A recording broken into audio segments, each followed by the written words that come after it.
हरे कृष्ण। द्वादश महाजनों के इस सीरीज में आज हम नारद जी के जीवन पर चर्चा करेंगे।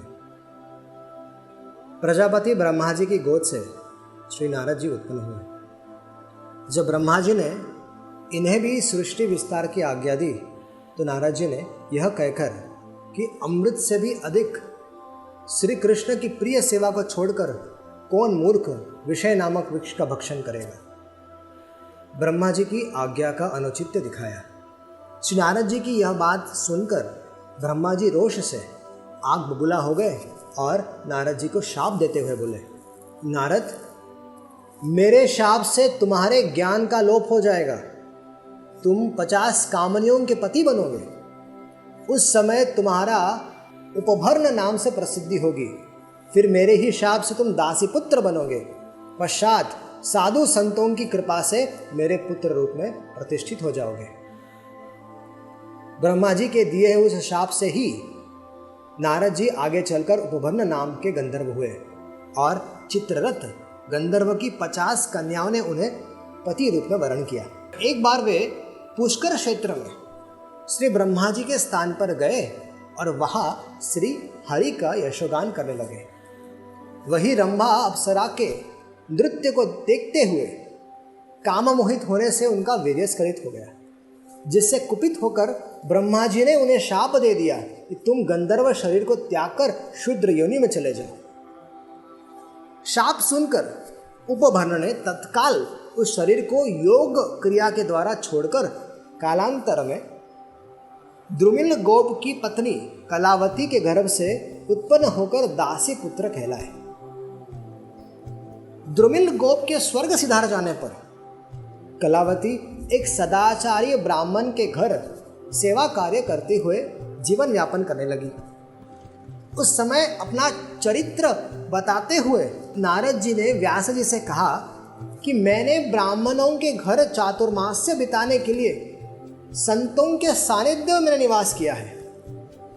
ब्राह्मण की आज्ञा से मैं माता समेत संतों की सेवा में लगा रहता था और पात्रों में लगी हुई उनकी झूठन दिन में एक बार खा लिया करता था, जिससे मेरे सब पाप दूर हो गए और मैं शुद्ध हो गया। जैसा भजन पूजन वे लोग करते थे उसमें मेरी भी रुचि हो गई।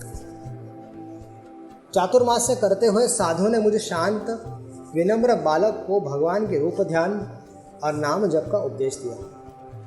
कुछ ही दिन बाद सायंकाल में गाय दुहाकर लौटते समय सांप के काटने से मेरी माता की मृत्यु हो गई। तब मैं भगवान की कृपा का सहारा लेकर उत्तर दिशा की ओर वन में चला गया। थककर पीपल के नीचे बैठकर ध्यान करते हुए मेरे हृदय में प्रभु प्रकट हो गए।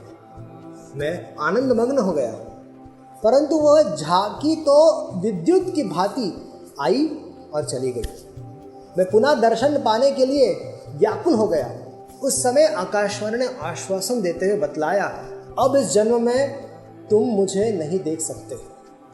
यह एक झांकी तो मैं तुम्हें प्राप्त करके इसलिए दिखाई कि इसके दर्शन से तुम्हारा चित्त मुझ में लग जाए। तब मैं दयामय भगवान को प्रणाम कर उनका गुण गाते हुए पृथ्वी पर घूमने लगा। समय आने पर मेरा वह शरीर छूट गया। तब दूसरे कल्प में मैं ब्रह्मा जी का पुत्र हुआ। व्यास जी, अब तो जब मैं वीणा बजाकर प्रभु गुणगान करता हूँ तो बुलाए हुए की तरह भगवान मेरे चित्त में तुरंत प्रकट हो जाते हैं।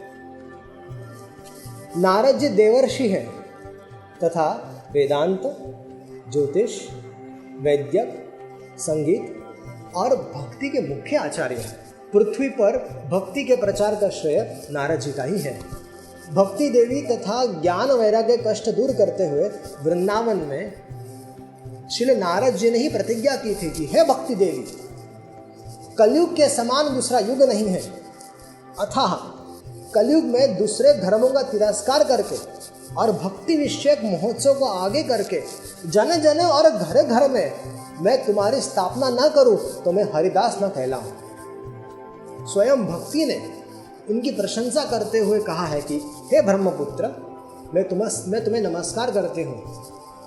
आपके एक बार के उपदेश से प्रहलाद ने माया पर विजय और ध्रुव ने ध्रुपद प्राप्त कर लिया। हरे कृष्ण।